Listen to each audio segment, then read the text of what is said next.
Again, what are we doing? We're doing Ouija board. Okay, I have like the What's that do? What's that do? We like talk to ghosts and stuff, and it's really scary. Touch the Ouija board. Oh, and Lillian's gonna die because of scissors. Hannah, you have to touch the Ouija board. Am I gonna die because of scissors? Oh, yeah. See? I like you, Jeff. Is Lillian gonna live long and happy? What's it say? You said yes. Oh, good.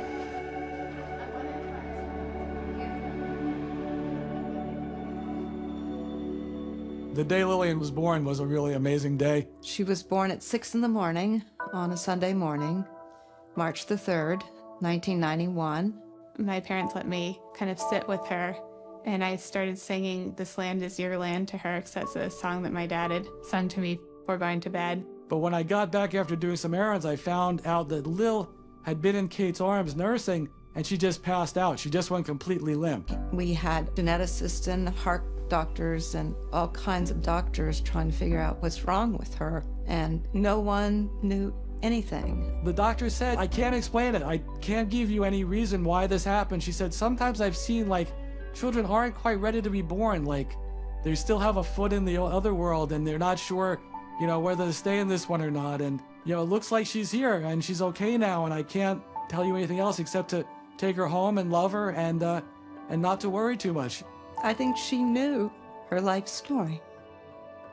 I also believe that people are born with a template and they're born to live their lives and they already know what it is. There's already a reason for them to be here and they have to live out their lives according to their template, else they wouldn't be born.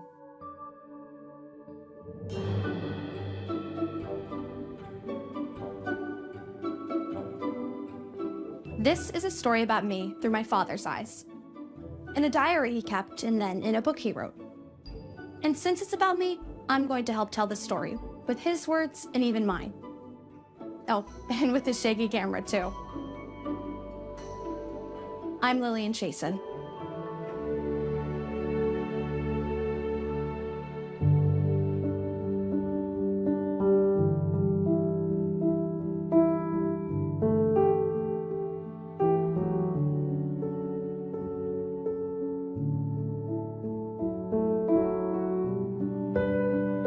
Well, I always knew she was special.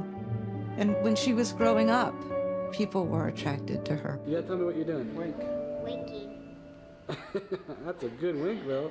That's a great wink. I like the mouth that goes with it. Hannah, let's see yours. One more time. Okay, one more. Lily and I had a really happy childhood together. We shared a room up until the end of middle school, and we had our kind of typical sibling rivalries, and at one point I think we actually taped a line down the middle of the room.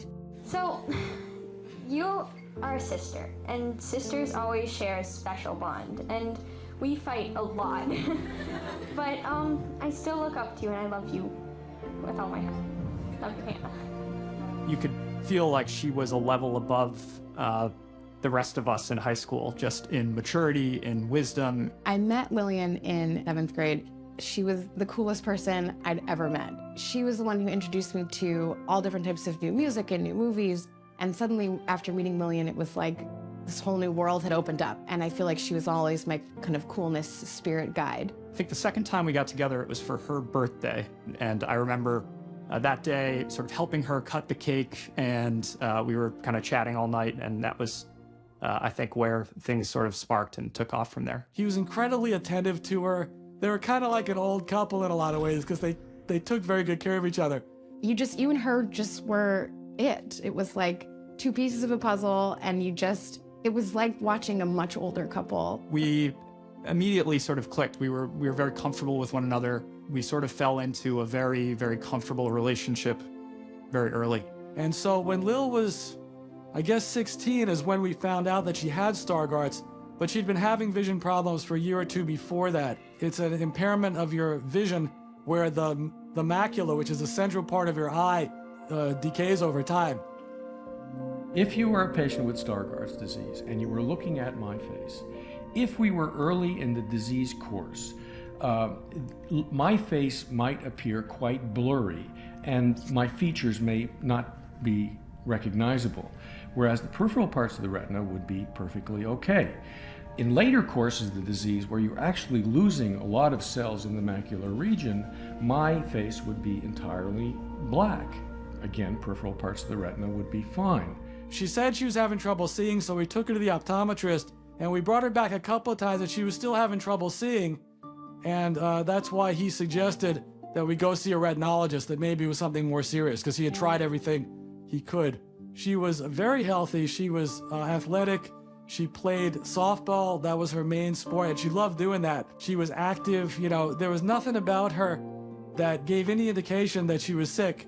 She used to wear sunglasses all the time. I remember one of my friends commenting on the fact that she was wearing sunglasses. We had all gone to ice cream, but it was kind of a rainy day, and I remember driving home afterwards, and I think she explained it to me that exactly what Stargardt's was and how she was losing her eyesight. There was one time I remember where she talked to me about being nervous about what it was going to mean for starting college and being on her own, and what struck me was that she wasn't even so concerned about how she was going to manage it with her eyesight. She was just having some of the kind of typical anxiety that like a high school kid has going into college. And all this talk about my eye disease, it did kind of make me special. On my college application, I wrote that I won't let my eyesight define me, but I know I have limits. I'm not looking for pity for my community.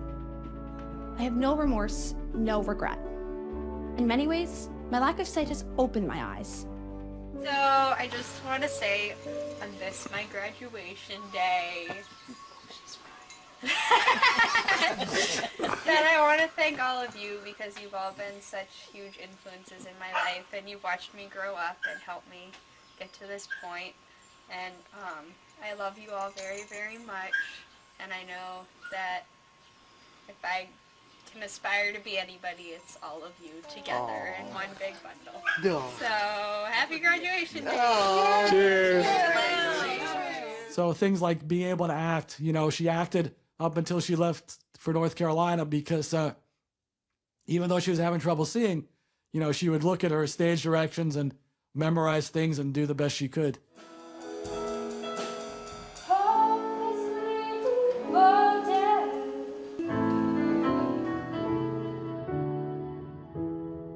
She was at about 2040 when she left for North Carolina to go to college, but it progresses. Once it starts progressing, it progresses rather rapidly to be 2400, which is legally blind. The timeline on which she was going blind was always unclear to her, unclear to me. I mean, she knew she was going to be blind. She knew she was losing her eyesight, but I had fears at some times that Lil wasn't going to be able to lead a normal life. But yet I also had feelings that with such an amazing person, she was going to do the best she could with this. Lil and I spent the last night together, the night before she went to UNC, and you know, had agreed and had separate a little bit, see how college played out, and maybe reassess at Thanksgiving or over the holidays when we saw each other again. The circumstances of where we were in our lives and where we would be geographically, it just was a good time to sort of see what else was out there, see how strong our relationship was. Hugging her goodbye on that doorstep when she was leaving for college was the last time I saw her until I was in the hospital with her.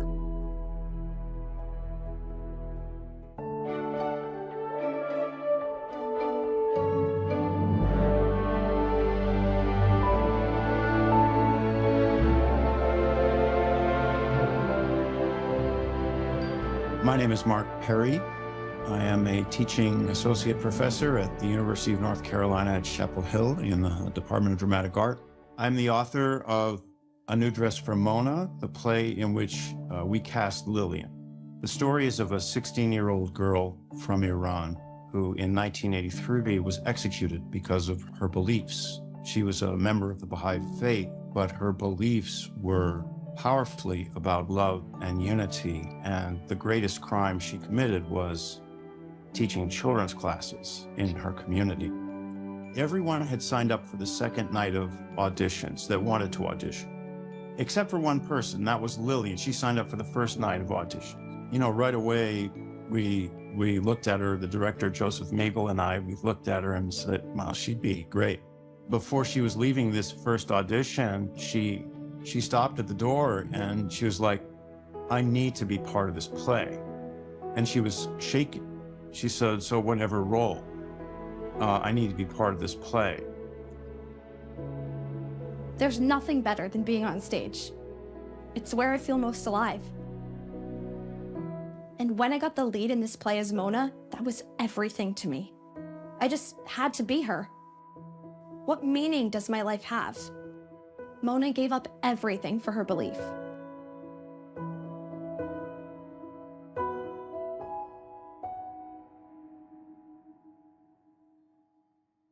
Over the last week, my administration has taken several precautions to address the challenge posed by the 2009 H1N1 flu virus. Today, I'd like to take a few minutes to explain why. This is a new strain of the flu virus, and because we haven't developed an immunity to it, it has more potential to cause us harm. This creates the potential for a pandemic, which is why we are taking all necessary precautions in the event that the virus does turn into something worse. This is also why the Centers for Disease Control has recommended that schools and child care facilities with confirmed cases of the virus close for up to 14 days.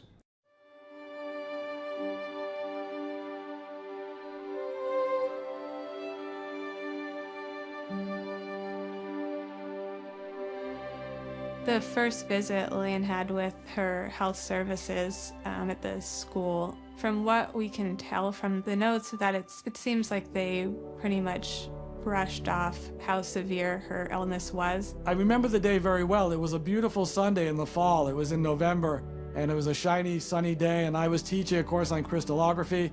I was in my study working on my notes to give for my lectures the next week, and I got a text that came in from Lil. It actually asked, who is the retinologist down in North Carolina? Because she knew we had made some connections. And she said she wasn't feeling well. Our biggest concern was, getting her to go see the doctor. She called us after she saw the retinologist, who said she was probably coming down with the flu. And Kate begged her to go see the regular doctor. Kate all along knew that it was really serious. It was the Friday before Thanksgiving, and I got a call from Kate, my cousin, and Kate said, I'm really quite worried about Lil, and I was wondering if you would mind or have the time today to go and take her to student health, because she sounds really bad on the phone. She said she would come out, and then I noticed a young woman coming around the corner of the building with dark glasses on, and I thought, what a shame, there's a college student already drunk at 10 o'clock in the morning because she was staggering and she could barely walk. And then within a few seconds, I realized it was Lil. I was immediately a great deal more worried than, okay, this is going to be a routine trip to student health. They decided to take her up to get a chest x-ray. She really couldn't catch her breath to talk very much. She really just only wanted to lie extremely still. The x-ray came back and they showed it to me, and it was white. They said it should be black. The main doctor up in pediatric ICU decided he wanted to put her on a ventilator. There was so much going on around me, and I could see how concerned Melinda was. I guess they needed to sedate me and put me on a ventilator, but they needed my parents' permission. They put the phone next to my ear, and Dad said that they were on their way down. We said I love yous. I was getting back to my dorm, and I got a call from Lil's mom, who told me, Lil had been intubated and that she was in serious condition in the emergency room. And she had traced the letters Matt, M-A-T-T, on Kate's hand when Kate had gotten there. Immediately knew I had to go down there. So when Lillian Chasen and I met, she was already on a ventilator, so she couldn't talk to me. I had to rely on what her parents were telling me and what her other physicians were telling me. So I assessed her, and I made the determination that at this point in time, she probably will benefit from ECMO, but there were no guarantees. And then I had a separate meeting with her parents, both Eric and Kate, and we sat down and we talked about the pros and cons of going on ECMOs, the danger, and essentially the outcome, and that the outcome was unknown. And at the time, clearly I was more focused on Lillian in terms of really there was no other option at this point. but certainly the anguish of parents at that stage certainly struck a chord with me. What comes back to me the most is this memory of hopefulness. We had a lot of hope.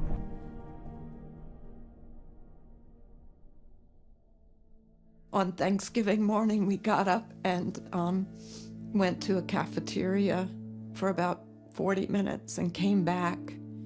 And Dr. Charles and his wife were standing at the foot of Lillian's bed. But I thought it was also important to personalize the visits, to know that, these are families, these are just like ours, and that, their care is just as important. And in as much as I may not be at home all the time, this was important to me. There was so much happening every day that I kept a notebook, partially because I'm a real note taker. Friday, December 11th, 2009. It's around 3:45 and I'm taking a break. I haven't had any lunch and I'm feeling sort of low. It's been a constant roller coaster of emotion, with every up followed by a down. Your chest tubes haven't been bleeding anymore, and the x-ray from this morning didn't show much change from the day before. The right lung definitely has some open volume, but the left lung shows very little improvement. We had a meeting with Dr. Charles that morning, the family, because some of the nurses and people were grumbling that Lillian had been on the ECMO machine too long. And it's understandable, longer than anyone else, but there was reason to believe that she should stay on. So Dr. Charles had a meeting with all of us and said, I'm making the decision that Lillian's staying on the machine. And with this decision I'm making, I want to tell you Chasins that when I say it's time to call it quits, then you're going to agree with me, right? And we all agreed. We were told that, she could hear things that we would tell her. She could hear music that we were playing. She could hear voices around her, and that would all bring her comfort. But she was not, she was under such heavy medication that she was motionless and not responsive. So there was a point in time where we had to change her ECMO circuit, and during the process, she had a cardiopulmonary arrest. She was going into failure and dying, and they were calling codes or whatever they do, and we all went running in there. It was a very sort of a memorable process because our parents were standing outside the door, and I had actually gone to inform her parents that she's having a cardiac arrest, that this doesn't look good. She was tanking and everything was going away. And as an acupuncturist, I went to kidney 1 at the bottom of her foot and felt her pulse there, because that's what we consider essence. And, life's essence comes from there. And I put my fingers into her kidney 1 pulse point, and I felt a pulse, and he called time, and I said no, and he looked at me like, you promised me. And I said to him, she's alive, she's still alive. And he goes, nurse, call it. And I said, no, she is still alive. And her mother says, oh, you don't worry, she's gonna come right back. And one of the attendings or residents or something who he was up at her right wrist, and he said to the nurse, give me a Doppler. And he put the Doppler on Lillian's pulse. And everybody, the place seemed to be there seemed to be hundreds of people there. There were probably a dozen, I don't know. But he had the pulse, and it sounded exactly like if anybody's ever had a Doppler on the first time they hear their child's heartbeat. It's exactly what it sounded like, the heartbeat of a newborn baby in utero. And as we were hearing that sound, the heart monitor started going, and it just got stronger and stronger and stronger. And Dr. Charles shook his head and said, that's when he said, now I know who I'm dealing with. December 14th, 2009, Monday. Last night you were stable, but your sats were down a little in the morning. This was a typical pattern. You were doing well when we left for the night, but overnight, you had several episodes during which your blood pressure spiked and your sats decreased. I remember after she was put on ECMO, now she looked very different from the normal healthy Lil that I knew. I went in and saw her, and she was swollen, and there are these tubes running in and out of her body. Her blood's being pumped out, and it was just nightmarish to see that situation, to see her body at this point. I was about a mile from the hospital, and there's lots of forest and woodland around in Chapel Hill, and a solid white deer crossed the road in front of me. And I grew up in a rural setting, and I have never, ever seen a white deer. So I went to the hospital, and things were pretty status quo. And that morning, I was sitting looking out the window, and Matt called. I was looking at her window as I was talking to him, and there was a hawk that was flying in circles above her window, and it started up really high, and it would circle down and then go up, and it did it at least 3 times. And between the white deer crossing the road in front of me at 3:30 in the morning and the hawk circling above her, it was pretty clear that she was aligning herself with the passing from this earth, and she was getting help. She was being helped by powers that are so far beyond our minuscule human brains that we have no ability to see or know those kinds of things. And for that matter, we miss it even when it's right in our faces.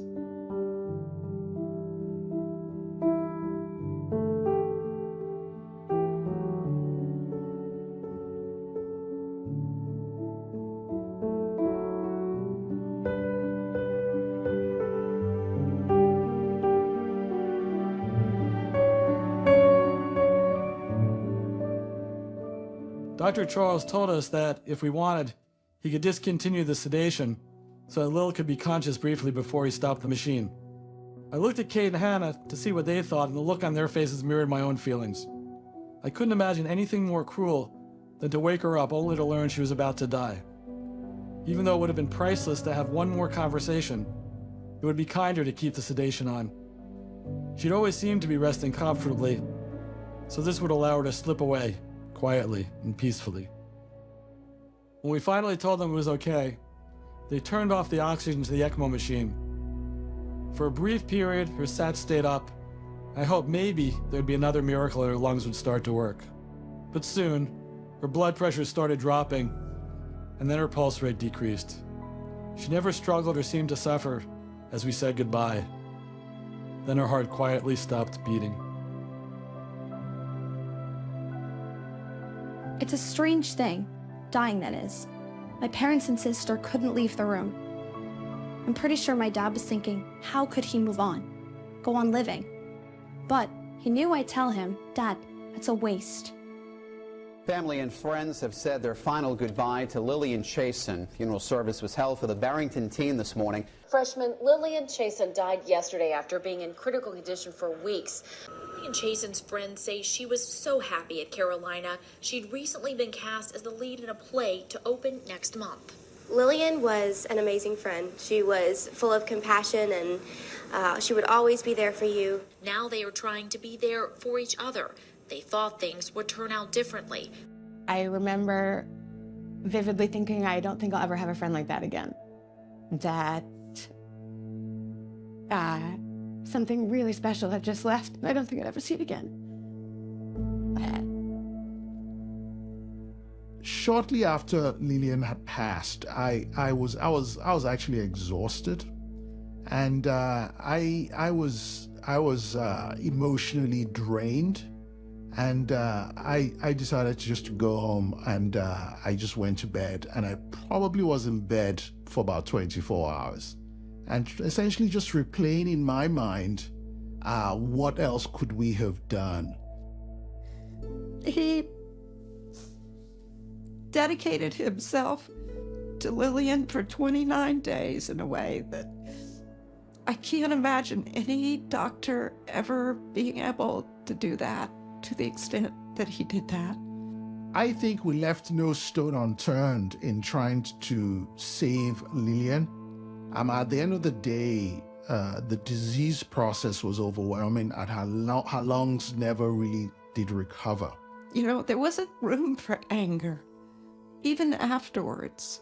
I'm convinced that if anybody could have helped her to live, that he could have. I essentially had been brought in almost as part of the family by the end of the process, and I really learned and got to know Eric and Kate more and more. I've got to know them more and more over the years, but just over the time course of when Lillian was in the hospital and watching their struggles, I just was. I felt a connection because I have children myself. There was another period later when she was in her teens where she had what she would call her feelings, and she told us she had these weird feelings that she was going to die, and Kate actually brought her to a therapist, and I never talked to Lil about how that got resolved, but you know, she had these sense that there was something wrong.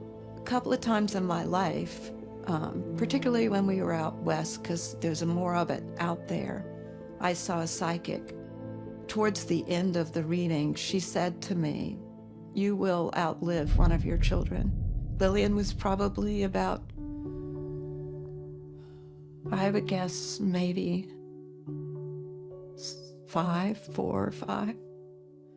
So that was in my consciousness. What comes through in looking back at her and her life is how genuine she was, her passion for living, her wit, her cynicism, her wisdom. She clearly knew the world and had this perspective on life that I think most people never have in their life. There was something unearthly about her. Maybe mystical is the word, I don't know. But having that picture in my office is a constant reminder. One that, in as much as we try our best, we don't always win. 2, that she's an inspiration to do better. And 3, that her memory is never forgotten, and that hopefully it will inspire me to do the very best I can at all times. You go through childhood having this person that you've shared these memories with, that I just think about all the missed opportunities where it would be really lovely to talk to her, and I really wanted to see what she did with her life and share that with her, and I think that's the hardest part, is I don't get that. My job isn't over. I'm still her mother. And there's no way to explain. There's no possible way to explain how a mother, when they lose their child, still has to be a mother. You have duties and obligations to tend the spirit of your child. Asking what is the point is really a profound and tough question. The point is, I think, not to forget what a remarkable person she was and what a wonderful life she had, and to use that as a reason to think about how can we be better and how can we go on, and how can we help other people who are dealing with loss, because otherwise there is no point. I believe that there are certain people that are born to this earth to come here to help other people to see. Her death has taught me so much more than I would have known otherwise. She does live within me. Man proposes and God disposes. We all have plans for our lives, but we really do not know what destiny will bring. But I think the key really is to remember how Lillian lived as opposed to why or how she died. So These days, I'm still teaching and doing research, but I'll never be the same person I was.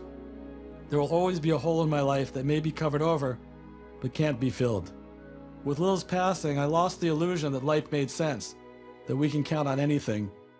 If it wasn't for wanting to be there for Hannah and Kate, I'm not sure what would have kept me going. Days pass no matter how we feel about them, so here I am. Started out very analytical, his journals, kind of this is what happened so that I can tell her later. And the year after she passed away, he made it more into a narrative, and I think that was really born out of his love for her and his desire to share who she was with the world. I can see my dad furiously scribbling down his notes and observations. It was his way to express and manifest his hope and optimism and love for me. I'm glad he did. And I'm happy he shared my story, and especially these words. These words to remember. Love is meant to be shared by all. We need to love those around us while we still can, and hopefully that love will spread to others. When Lil died, I became a recluse in the house for months and found myself writing poetry because I didn't know any other way to survive that. Eric wrote the book Breathless, and I think there's a few of them in here, but this is the last one in the book.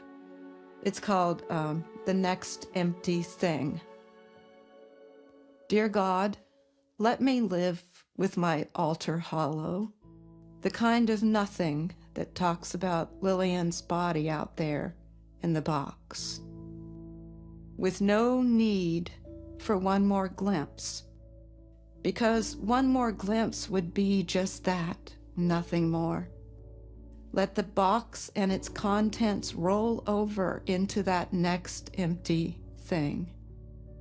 She is now what she always was and always will be, sweet flesh below earth's edge and the image in the yellow framed picture. She, with script in hand, silently moves through us. She, the perfect actress, her words, confetti tossed high and forever into the air. Dear God, please, let Lillian be her story enough. And what did God say when Lil here?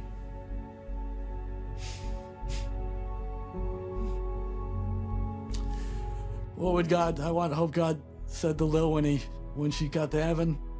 I hope he just opened up his arms and gave her a big hug. He said, I love you. He said, I'm sorry. You did the best you could, and you did what you needed to in your life. And you're home now.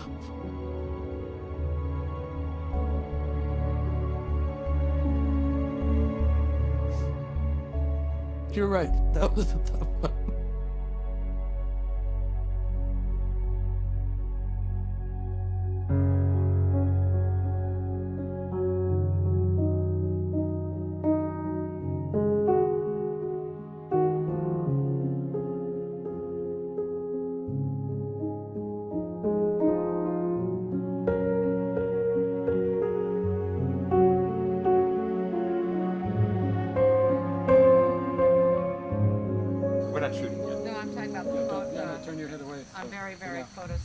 Yeah, turn your head away for now until... Well, I'm going to do like this until...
Hello and welcome to Conversations with New England Filmmakers, where we speak with filmmakers about their ideas, inspirations, and artistic processes.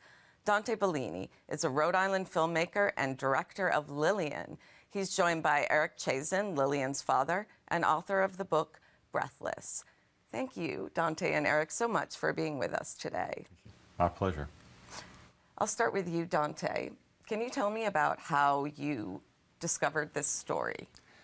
It was around Thanksgiving of 2019, and a mutual friend of ours gave me the book, and I read it immediately, and I was struck by the raw emotion of the book, and it was, up until that point, one of the just the best narratives I'd ever read. And I gave it to my wife. She read it immediately, and I read it again, and it was just riveting. And I felt like I had to do something with it. It was a remarkable story of both courage, incredible sadness, and inspiration all at the same time. And when I did a little background on Eric, you know, I found out that he was an engineering and physics professor. He was a Sheldon Cooper kind of geek guy. And I couldn't believe that the prose and the poetry of his words came from that kind of mind. And I just felt like I owed it to the world to do something with this book. Eric, how did it feel when Dante reached out to you? I was totally surprised. The call, I think it was an email, came out of the blue, and he introduced himself as having, from our mutual friend, heard about it. And I had finished the book, and we had a book launch in October of 2019. So it was out there when I was trying to do book readings and things like that. That's where our friend saw it, actually, was at a book reading. And, you know, it's hard. I'm not an author. I wrote this because I had a story I really needed to tell. It wasn't because I wanted to just write a book. And, you know, to just get that connection where somebody read it and said, you know, this really resonated with me was just a great feeling. And so, of course, we said, you know, let's get together. And then the next week, after he called, the week after that, COVID had hit and everything got shut down, and we didn't meet for about a month after that. So when you reconnected after COVID, how much time did you spend together getting to know one another? We talked a lot, but we started shooting it around October of that year, of 2020. And, you know, we interviewed a lot of people, obviously Eric and Kate and Hannah, their daughter. And we talked to a few other people. And then, you know, we just kind of, as you know, there's a gestation process. And just trying to see where this story was going to go. It's based upon the book, but it's really not in a way as well. Mm-hmm. So it sat around for about a year, and I finally did a rough edit, and it was good. It was good, and we put it together. It was about an hour and a half, and we screened it at a few places, and you know, we had lots of people watch it, and it was okay. People really loved it, but I wasn't really all that happy with it. I thought it was too long, and it told too much of a home movie. It wasn't commercially viable either, I thought. It was a good story. And so then I told Eric and Kate, to their dismay, that I'm just putting it in the drawer for a while. Mm. And it wasn't until mid-2024 that I took it out again. And Eric Latek, my editor, and I decided that we knew how to cut it and not lose anything. And that's what we did. Can you tell me a little bit about the process of working with an editor on this film? Because I hear you, right? The story what fascinates us, and we want to share so much of that, right? And we have to find a way to condense that just to the very nugget. And I think editors are critical to that process. Well, when you have an editor like Eric Latek, you have someone who is both brilliant at what he does and is an empathetic soul as well. And he and I have the dubious or honorable distinction. We haven't decided what it is yet, that we've done a lot of sad stories. But within those sad stories, in almost every case, there is light. There is some glimmer of hopefulness, of inspiration, of something. And that's what we try to find, and without judgment, but thinking that it is important. It's an important piece of the story. And in the case of Lillian, based on Breathless, you know, that story was of this community that surrounded the Chasins, first and foremost, but then about the resolve within the family and the incredible memories and archive that they kept of this family growing and thriving and really having this wonderful, loving, intelligent relationship. It was something that I you know, was wonderful to look at, but also curious as a filmmaker, because they were an intellectual family in many ways, and they had a certain interesting way of dealing with each other.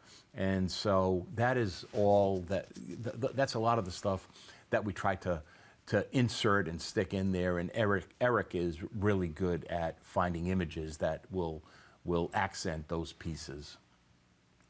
It's interesting because you were not involved in the process of creating this film.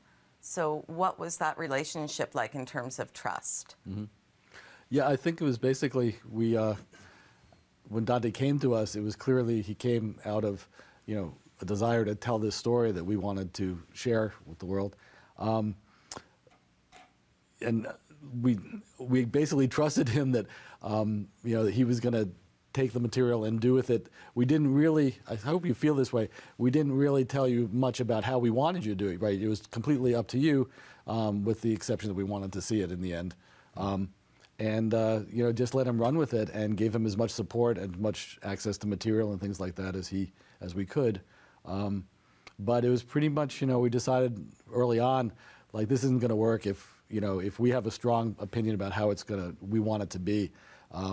This is Dante's project, and as long as he treats Lillian and the whole story with respect, which we expected he would, and he did, that was fine with us.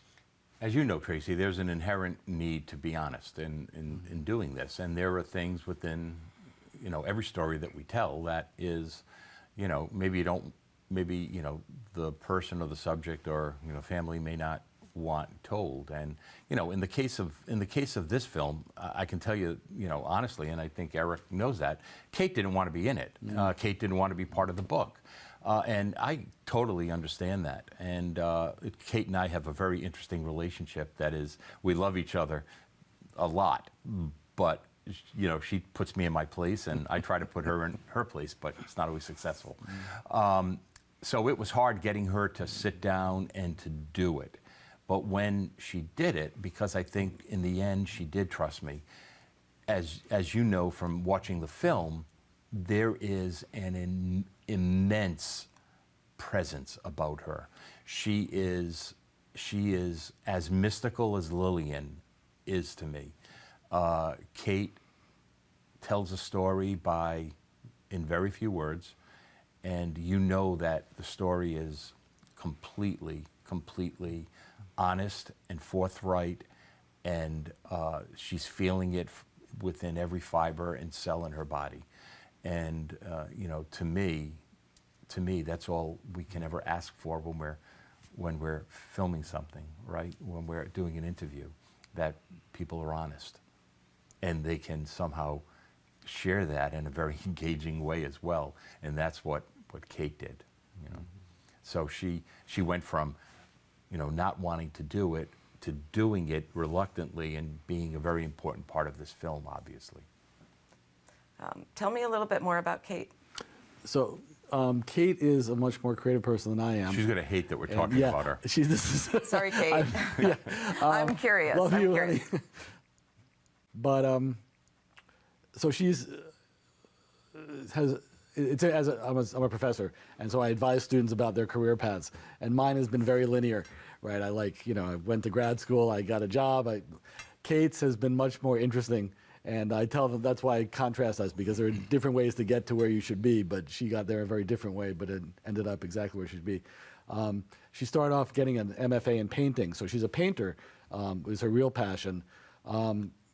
Took time off to raise the kids, got a degree in counseling before that, but ended up becoming an acupuncturist because that was something that really helped her.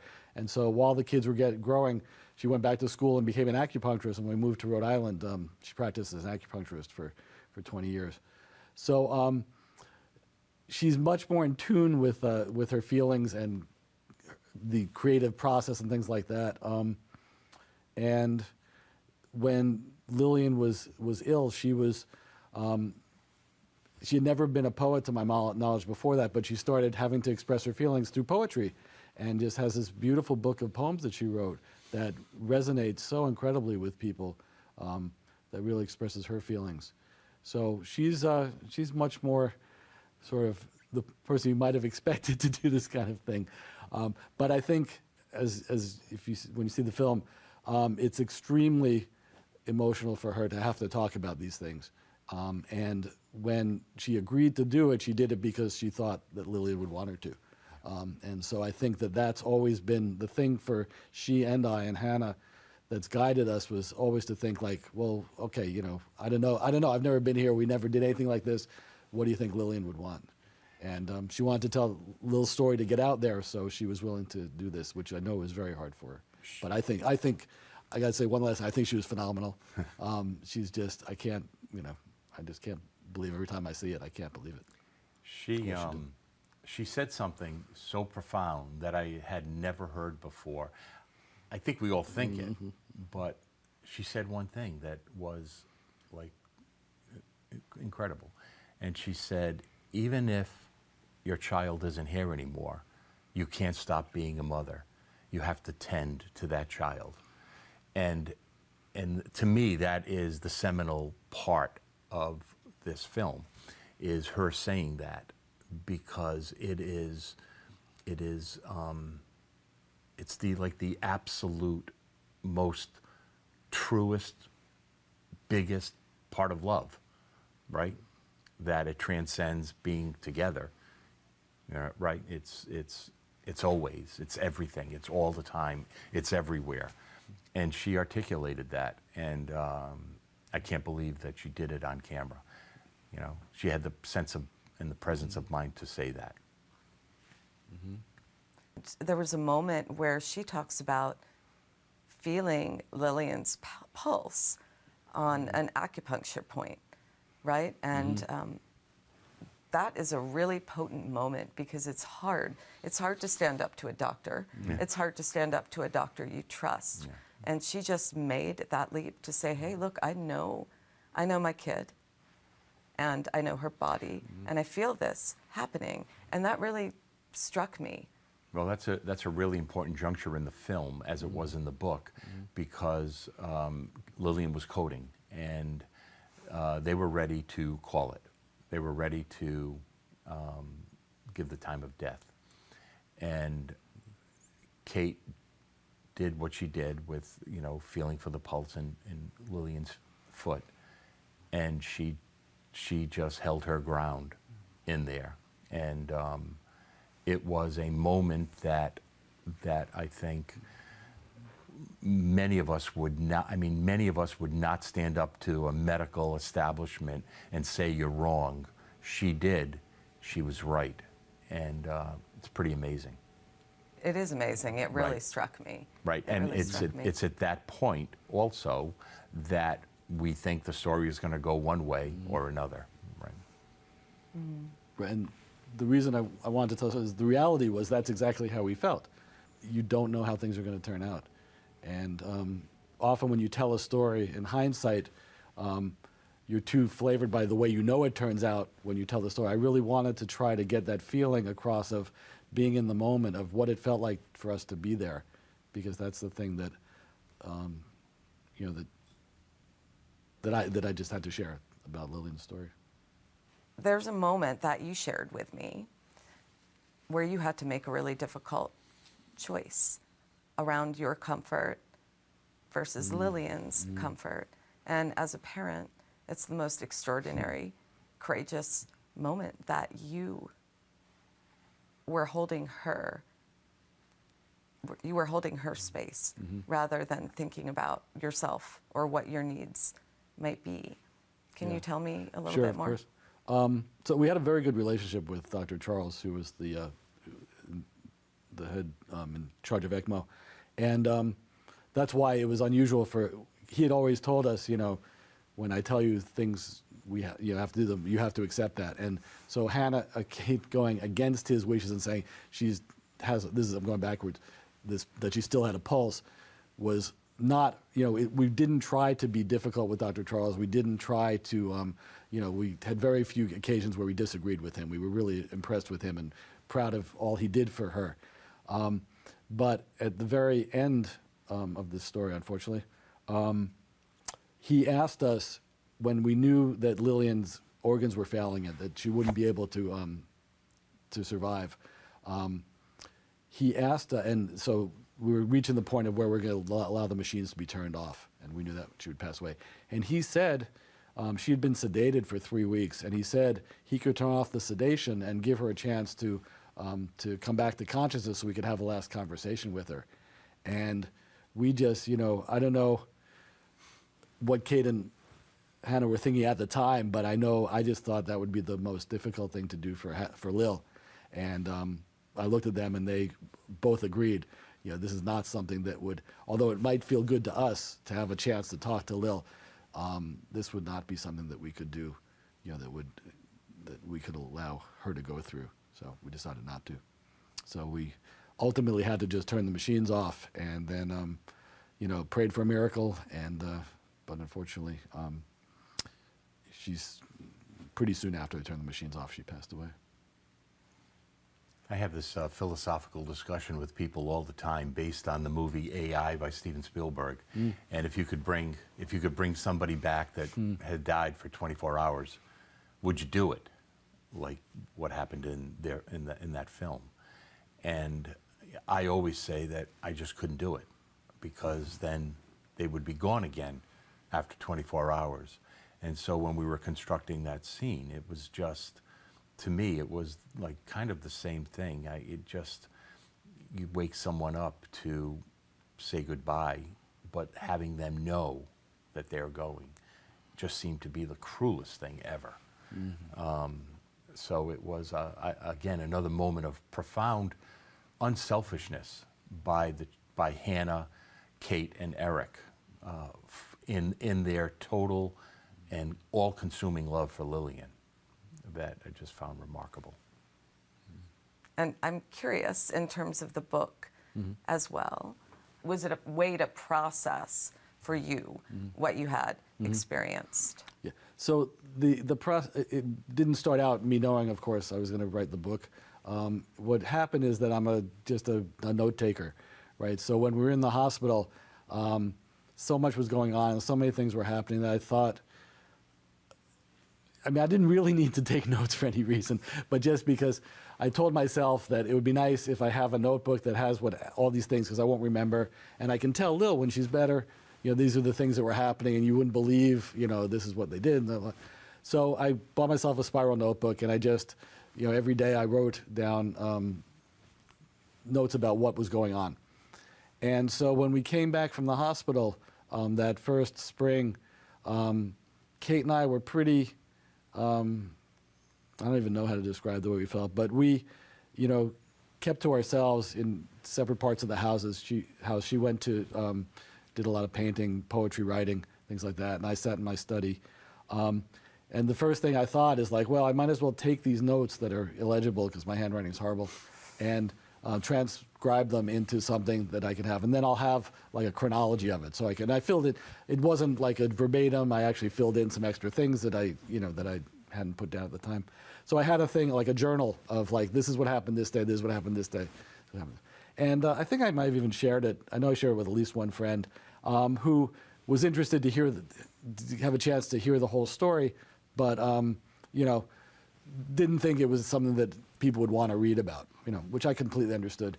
And then over time, I began to think like, I don't really, I needed to tell the story of her illness because that was such a, incredibly powerful story that I wanted to share. But what I really wanted to do is tell the story about Lil. And so I started thinking, okay, I don't know how to write a novel or a full memoir, but I can write like 5 pages. And so I would just take separate incidents of things that I remembered from her life, and I would turn them into sort of self-contained stories about, there was one where, when we went, she was a softball pitcher, and we went to a softball pitching clinic, and, they had a woman who was teaching it who pitched at 60 miles an hour, or not, probably more, and Lil volunteered me to catch for her. And so, I was terrified that this, if you've ever caught a really fast fastball, it's really hard.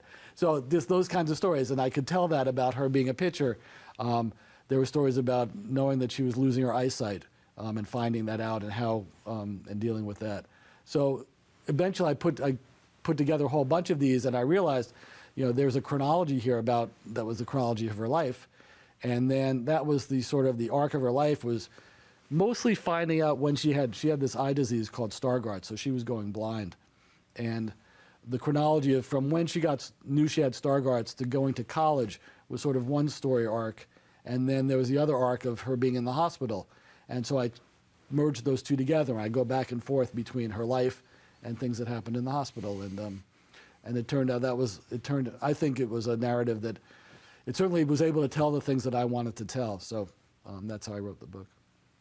I'm really looking forward to reading it and learning how it pairs with the film. It's such a beautiful story and told so well, Dante, in a documentary. Much appreciation for sharing that, and much appreciation for both of you for being here today. That is all the time we have for today. Thank you so much for joining us for Conversations with New England Filmmakers.